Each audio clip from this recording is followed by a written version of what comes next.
Now I am going to bring back a segment to this podcast, which I have not done in an insanely long time. TV and movies of the week. I have been watching a ridiculous amount of horror films recently to make the world seem a little bit more tolerable and a little bit less angry and violent, because at least we're not trying to be murdered by people wearing ski masks or being abducted by sex cults or anything. So first up, I finished a watch through of Friday the 13th 1 through 8, and I wasn't aware of this when I started this watch through about a month ago, but June 13th, a couple of days ago, was Jason Voorhees' birthday. Happy birthday, buddy. Happy birthday, Jason, you maniac. Out of the 8 films in this collection, which goes through Friday the 13th through Friday the 13th Part 8, was the original.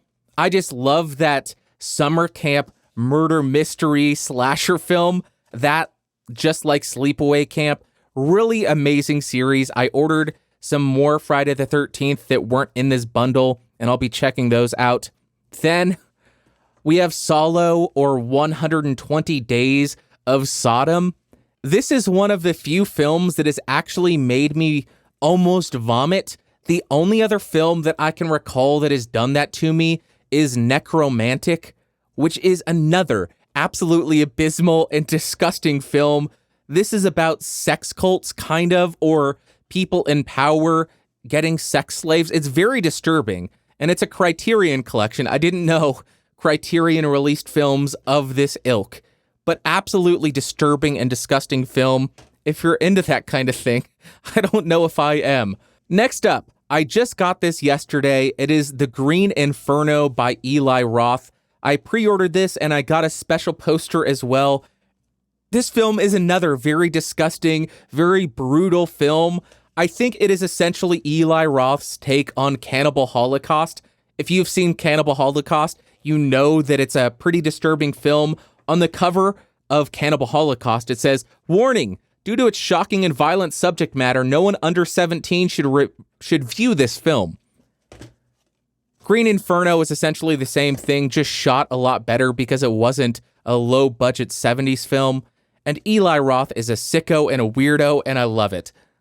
So after watching all of that disturbing crap, I needed a palate cleanser. So I watched Clerks, the animated series. This is a hilarious film.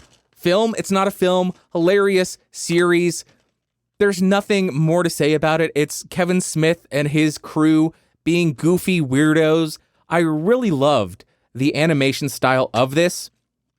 I think what it emulates is Flintstones, and it's just absurdity without the swearing. But this DVD set has some introductions from Jay and Silent Bob, and they get their swearing in those parts. That's what I have been watching, and I wanted to share that with you, share some fun, share some possible therapeutic viewing. Because let me tell you, watching some of these atrocities that are put on film, although disturbing, it can put stuff into perspective. Because as difficult or as stressful as your day job may be, at least you are not being eaten by cannibals. At least you have not been abducted by a sex cult. There's a lot that it does. It puts stuff into perspective so that life doesn't seem quite as bad.